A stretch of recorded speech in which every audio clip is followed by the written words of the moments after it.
26वीं आईनी तरमीम के बाद अदलिया ने यकीनन बहुत सारे मुतनाज़ फैसले दिए हैं जिसके ऊपर तनकीद की जा रही है। आखिरी फैसला ये मखसूस नशस्तों का आया जिसके बाद बताया जा रहा है कि 77 सीट्स हैं जो इस वक्त दी जाएंगी दूसरी पार्टीज को, और इस वक्त पावर लॉबीज के अंदर ही बड़ी तब्दीलियां मुतवक्के हैं। हम ये भी जानते हैं कि जो जजेस ट्रांसफर केस था वो भी एक कॉन्ट्रोवर्शियल केस बना। अभी तक इस्लामाबाद हाई कोर्ट के जजेस इंसाफ के मुतलाशी हैं, अपील कर रहे हैं वो उस फैसले के खिलाफ। निज़ाम अदल आज पाकिस्तान का अफगानिस्तान के बराबर है। आप कानूनदान हैं, आप स्टडी करते हैं इस पूरे सिस्टम को। क्या वजह है कि सर पाकिस्तान आज निज़ाम अदल में अफगानिस्तान के बराबर है, और क्या वजह है आप समझते हैं कि PTI के हवाले से जो फैसले आ रहे हैं वो सब नेगेटिव हैं और PTI की मुश्किलात बढ़ती जा रही हैं? जी देखें, ये सिर्फ PTI के लिए बात नहीं है। जो भी आज फैसले बन रहे हैं और जो नज़ीरें कायम हो रही हैं, ये पाकिस्तान जो एक कॉमन लॉ मुल्क है यहाँ पे प्रेसिडेंट्स की कोर्ट्स के फैसले। Internet disturbance, I think Malik Sahab freeze हो गए हैं। I will take this discussion to Azhar Javed Sahab. Azhar Javed Sahab, your views on the subject sir. जी बिल्कुल। 26वीं आईनी तरमीम से पहले तो बहुत अच्छा था, जबरदस्त चल रहा था, बेहतरीन फैसले हो रहे थे, बेहतरीन अदलिया थी, बेहतरीन। सर ये सार्केज़म है जो आप कह रहे हैं ना? मेरी बात सुन ले आप तला भाई, क्या हो गया? मैं पूछ रहा हूँ, सार्केज़म में कह रहे हैं, सीरियस कह रहे हैं? पूछ रहा हूँ सर। नहीं, मैं आपको पूरा सीरियस ही कहूंगा। ओके सर, अभी सुने तो सही। ओके सर, ठीक। नहीं, उससे पहले तो हमारे यहाँ ऐसा मिसाली निज़ाम था कि आप जो राह चलते लोगों को इंसाफ दिया जाता था। और अगर आपको याद हो, इसी तरह एक हमारे बड़े ग्रेट लीडर इमरान खान साहब सड़कों पे धक्के खा रहे थे, मुजाहरे कर रहे थे, तो सुप्रीम कोर्ट के एक जज ने कहा आप कहाँ फिर रहे हैं, आप मेरे पास आए, हमारे पास आए, हम आपको इंसाफ देते हैं। उनकी पिटीशन लगाई गई। फिर उसके बाद आपको याद होगा पनामा की जो एक चीज चली थी, उसमें जो जजेस बैठे हुए थे वो तो इतने जबरदस्त थे, इतने ईमानदार थे, इतने मुत्तकी थे कि उनकी गवाही तो मेरा ख्याल है कि कोई भी रियासत दे सकती थी। उन्होंने भी जनाब उस वक्त के चीफ जस्टिस साकिब निसार साहब ने क्या अदल की निज़ाम क्या निज़ाम कायम किया था, उन्होंने तो कमाल कर दी थी। उन्होंने जो एक ऐसा फैसला जो कि सेशन कोर्ट में चलना चाहिए था, एक ऐसा केस, उसको अपने पास बुलवाया उन्होंने उसको एक बेंच कायम किया। फिर उसके बाद एक मॉनिटरिंग जज लगा दिया जजों पे। फिर पनामा के नाम पे कामा निकला। वो ये एक हमारी अफसोसनाक दास्तान है। ये आज से नहीं है, जस्टिस मुनीर के दौर से है।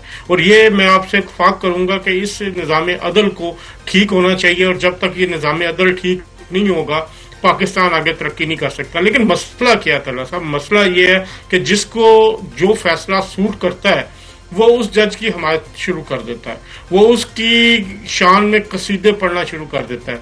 ना मैं ये कहूंगा जो पहले हुआ वो ठीक था, ना अगर अब शिकायत है ना वो ठीक है। लेकिन इसका हल क्या निकलेगा? हल तमाम जमातों को बैठ के निकालना पड़ेगा। आज तरीके इंसाफ रिसीविंग एंड पे है। उससे पहले हर जुमे को याद हो तो ये जुम्मा मुबारक का तरीके इंसाफ के दौर में एक आया करता था मैसेज कि आज जुम्मा मुबारक है, आज देखिएगा क्या फैसला आता है अपोजिशन के लोगों के खिलाफ। अगर आपको याद हो तो जैसे साकिब निसार साहब ने भरी कोर्ट में ये कह दिया था कि 3-4 MPs इधर उधर करना तो मेरे लिए मसला ही नहीं है। अगर आपको उससे पहले याद हो तो जो मुस्लिम लीग नून का इंतखाबी शेर सेनेट के लिए छीना गया था, उसके बाद अब शिकायत तरीके इंसाफ कर दिया, उसका इंतखाबी निशान छीना गया।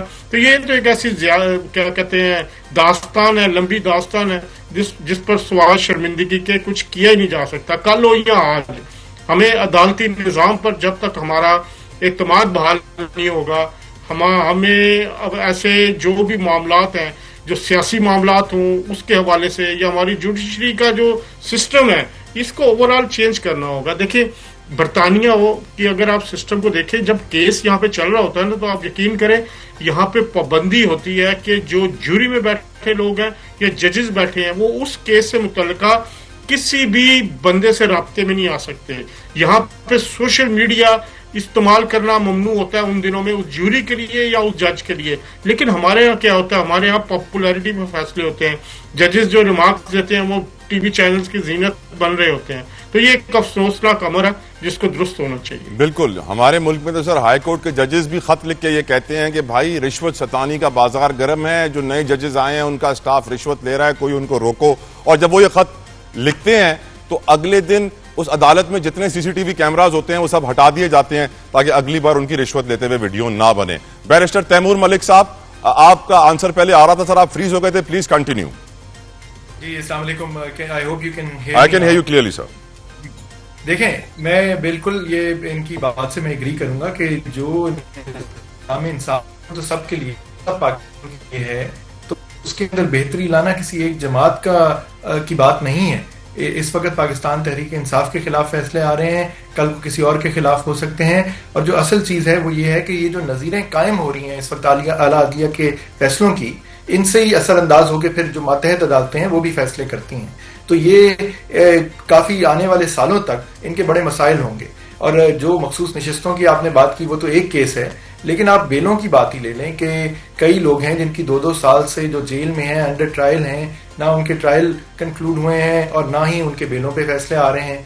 और ये भी पहले कभी नहीं हुआ। हाई कोर्ट ने जो बेलें 8 रिजेक्ट की पिछले हफ्ते, उसका अभी तक रिटर्न ऑर्डर नहीं दिया गया और उन बेलों को भी रिजेक्ट करने की कोई बेसिस नहीं बनती थी। इस तरह की जो क्रिमिनल लॉ के अंदर नए अब ये नजीरें कायम हो रही हैं, ये सबके लिए नुकसानदेह होंगी, सिर्फ सियासी फैसलों के अंदर नहीं बल्कि आम आवाम के लिए भी। और जो आवाम का और बिजनेस कॉर्पोरेट सेक्टर्स का, आपके सियासी निज़ाम का जो इत्मीनान उठता जा रहा है अदालतों से, आप देखें कि ये इलेक्शन की बात ही ले लें कि जो फैसले इन्होंने चंद महीने में करने थे वो आज तक नहीं हुए। जहां पे रिकाउंट होने थे, रिकाउंट होने के फैसले नहीं हुए। जहां सीटें की जानी थी वापस पाकिस्तान तहरीक इंसाफ से, वहां पे फैसले आ गए, बाकी किसी में नहीं आए। बहरहाल ये मैं आज कह रहा हूं कि आज पाकिस्तान तहरीक इंसाफ है, कल को कोई भी हो सकता है, बिकॉज सुप्रीम कोर्ट और हाई कोर्ट के जो फैसले हैं वो तो कल भी कायम रहेंगे ना, जब तक अब कोई और 13 रुकनी से ऊपर कोई और बेंच बैठ के उस फैसले को बदलता नहीं है, जो कि इतना आसान नहीं होता। आपने ये भी कह दिया कि जी सिविलियन का मिलिट्री ट्रायल भी हो सकता है। उन्होंने कहा 45 दिन के अंदर आप इसके ऊपर लेजिस्लेशन कर दें। पार्लियामान ने लेजिस्लेशन तो दूर की बात है, उसके ऊपर अभी तक कोई बात भी नहीं हुई है। तो देखें, इस माहौल के अंदर ये नुकसान सिर्फ पाकिस्तान का हो रहा है, पाकिस्तान में रूल ऑफ लॉ हो रहा है। आप मईशत की बात करते हैं, पाकिस्तान अंदर मईशत भी तरक्की काबी कर सकती है जब कॉन्ट्रैक्ट इन्फोर्समेंट हो सके। वो किसके तहत होनी है? वो भी अदलिया के थ्रू ही होनी है। तो इन सब चीजों के लिए अदलिया की अपॉइंटमेंट्स का इशू जो है, अब सीनियोरिटी का भी मसला आ गया, इतने मसाइल हैं, ये खाली इसके ऊपर ही कई शो हो सकते हैं आपके साथ। बिल्कुल सही। तो इन सबको देखने की जरूरत है और बिल्कुल अवाम के वसीतर मफाद में, मुल्क के वसीतर मफाद में सबको इसके बारे में सोचना होगा। ये वक्ती तौर पे किसी एक के खिलाफ चीज हो सकती है, लेकिन बहरहाल वैसे ये पूरे निजाम के खिलाफ है।